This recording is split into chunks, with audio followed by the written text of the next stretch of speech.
Okay, anyone with questions for Graham? If you want to use the raise hand function.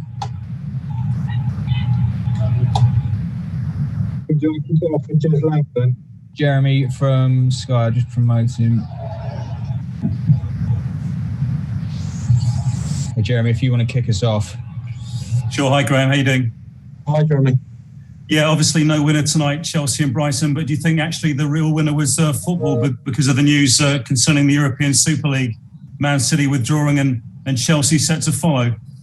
Well, we hope it's the start of that, Jeremy. Obviously, things have been happening quickly and it's been a tough couple of days. But hopefully we're moving towards some sense, something that is that we can be proud of. It's sad that we're talking about these things and not a football match, and it's sad that our game feels like it's been a little bit under attack because the things that are really, really valuable to us: competition, integrity, consequences if you don't get the points, consequences if you do get the points. It feels like that's been under attack recently, and that's not nice. And you saw the passion of the Chelsea fans outside the ground, Graham. Did they speak for all football fans, do you think? I think they did, yeah. I mean, that feels like it's been quite a universal response to football. That's the one positive, I think, from it all, is that the strength of the feeling, the strength of how everybody came together, the strength of how everybody spoke about it. It's been as I said, a couple of tough days, but it was nice to see the supporters outside, even though they delayed us. It was nice to see it because it's never forget them. You know, the fans are everything. They're not consumers, they're not customers, they're supporters, and they're integral to the communities. They're integral to our football clubs, the values, the everything we have. And the quicker they get back here, the better. And do you think with City withdrawing and Chelsea set to follow, the Super League is effectively dead tonight? Again, we hope so. We hope so, and that's. I think we'll continue. You know, football needs to continue to fight for that. We need to remain vigilant because, like I said, as soon as you go away from a competition that is not determined by what happens on the pitch, we should all be really worried. And the quicker it gets moved away, the better. Just finally, Graham, the performance and the point, you must be a bit gutted it wasn't all three.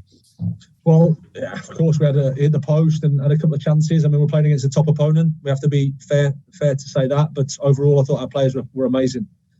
Commitment so much to the game. They sacrificed for each other, worked for each other. Great personality. So yeah, we're happy with the clean sheet, happy with the points, and we move forward. Thanks, Graham. Well done. Thank you. Cheers. Thanks, Jeremy. Darren, do you want to go next? Yeah, thank you. Hello, Graham. Hi, Darren. Yeah, really good performance tonight, Graham. How hard was it for the players to focus on the job in hand with all the distractions? Yeah, as I said before, I mean, they're human beings, which means they're football supporters as well, and they're concerned because there was clearly something not right with how this has come about. You know, it wasn't so long back that we were talking about how football needs to reset. You know, at the start of the pandemic, how football needs to reset, how needs to think about how we act with our communities, how we make things a bit more sustainable, and all of a sudden we're into a situation where there's almost a cartel emerging where they're trying to dictate the terms of the competition based on something not football, not on the pitch, and I think that's very worrying. Yeah, and just on the match, Ben White. His second yellow, he'll miss Sheffield United, I presume. What did you make of that? Yeah, I didn't really clearly see the first yellow, and I think we get caught up the pitch. The ball gets turned over. I think it's a 1v1 situation, and he makes the foul. It probably is a yellow card from where I'm sitting. So that's we have to adapt. We have to deal with that. That's how it is. Thanks, Darren. Adam Stenning. Hi, Graham. How are you? Hi, very well. Good. Can I just ask about Adam Webster? Obviously, it was his first start since February. I know he had a sort of, I guess, a bit of a nervy start to the game, obviously, with it being his first start in over 2 months. How did you feel he got on? Yeah, I think you're right. It was a tough night for him, but I thought he grew into it and was part of what we did, which is a clean sheet away at Chelsea. They put you under huge pressure with their counter pressing. It's very, very good. So when you win the ball back, you're under pressure. And as a team, we suffered a little bit in the first half with that. But like I said, Adam's desire for the team, Adam's desire to defend, his desire to go into these top players and defend 1v1 was amazing. And like you said, he hasn't played for a while, but I thought he was fantastic. It's another clean sheet for us, which is really positive defensively. And I think we achieved that as a team and as a group. So really well done to the boys. Yeah, and also you made obviously the subs. You had Adam Lallana, Neil Maupay come on, and obviously Jakob Moder right at the end. Were you impressed with sort of the impact they made? Because obviously Adam Lallana had that chance which Maupay actually won the ball for and set him up for, and then he set up Welbeck for his chance to hit the post. Yeah, we spoke about it before the game. It's really important for us how we use the back end of the game, how we use the subs, how they came on and had an impact. And I thought all three were really, really good. The group's in a really good place. They're training really hard, pushing each other really hard. And I think that you could see that on the pitch. Great mentality, great togetherness. So we're really happy. Like I said, we're playing against the top opponent, but I thought we more than deserved the point. Thanks, Adam. Andy Naylor. Hi, Graham. Hi, Andy. One team fighting for a Champions League spot, the other team fighting to avoid relegation. Jeopardy at both ends. That's what it should be about, isn't it? Absolutely. Yeah, I mean, I spoke in the other day that it was just disturbing. The freedom of the game and what it stands for being under attack, because it's about competition, it's about consequences if you don't get the points in terms of relegation, and it's about consequences if you do get the points in terms of aspiring to compete in Europe. We need to maintain that. It's not a franchise. That's not what European football and British football is about. It's about competition, solving things on the pitch, being competitive. I thought we were today, and we have been all season. We need to keep fighting. Thank you. Thanks, Andy. Richie.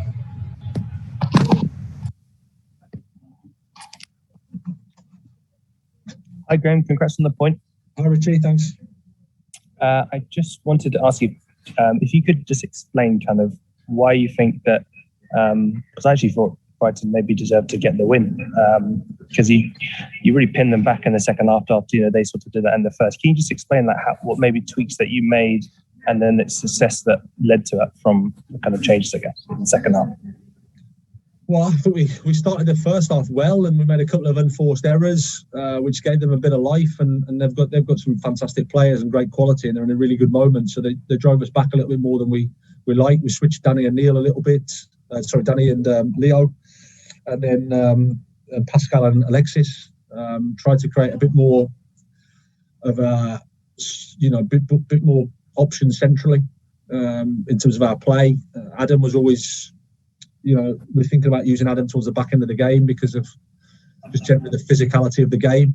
And I thought him and Neil had a great impact. And we managed to defend. We managed to be brave when we're defending. At times you're defending 1v1, 2v2, 3v3 against some fantastic attacking players. And that's credit to the courage of the players. They're amazing.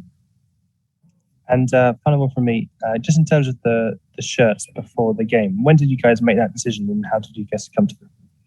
I think it was a decision made by the club. I think it's nothing, of course, nothing against Thomas Tuchel, nothing against the players at Chelsea, because we know that they're not part of that decision. But I think it was an important thing to show solidarity to the point that Leeds made, and about the fact that football in this country and across Europe is about competition. It's about integrity of consequences of success and consequences of not getting the points, and we need to remain vigilant to that and keep fighting for that. Thank you. Sam Morton, please. Hi, Graham. Hi. Could I ask, obviously, this is another game today where you've put in a really good performance against the so-called top sides, and does that really show kind of how ridiculous the idea of a Super League is. That even last night, obviously Leeds held Liverpool to a point, and you've done it to Chelsea. Does it kind of prove that kind of the idea is not the way forward? Well, I don't think we've ever been, a franchise sport in the UK or in Europe.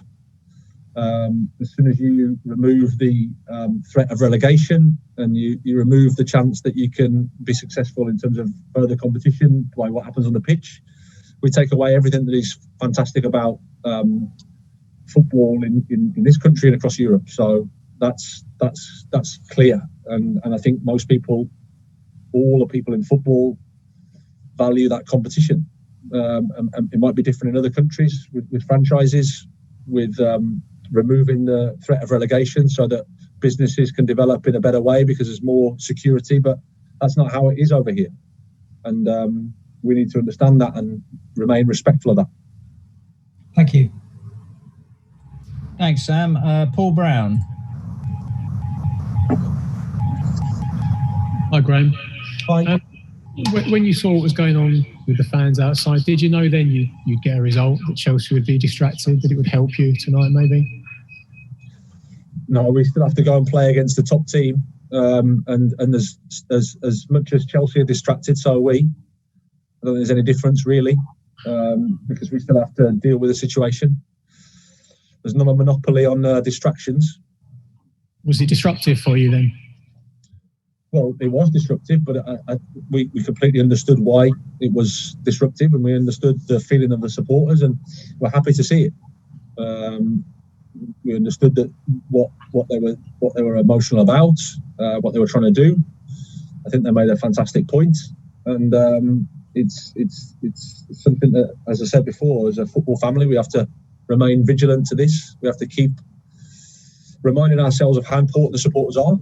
They're not consumers. They're not customers. They're fans that are the life and soul of football and in this country and across Europe. Thanks, Paul. And finally, Tom Barkley. Hi, Graham. Hi, Tom. It feels like it's going the way we all hope, and that this isn't going to get off the ground. But how worried are you about the long-term damage from all this, the lack of trust there's going to be in these big clubs? Because it seems like there's been a lot of things that have been said and agreed upon, and then they've gone a completely different direction.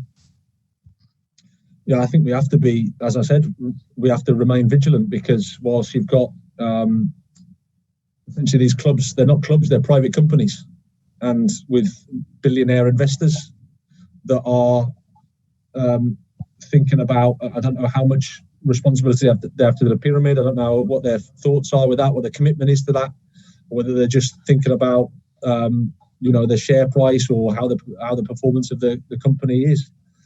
So we have to keep focused, keep reminding people of how important it is for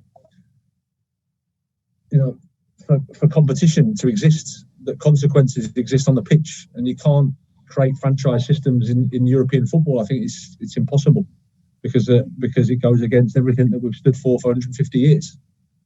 And whilst it might work in other countries, as I said, I don't think it works over here, and nor should it, because that's not what our game's about. Thanks, Graham. Cheers. Cheers, everyone. Thank you. Thanks, Graham.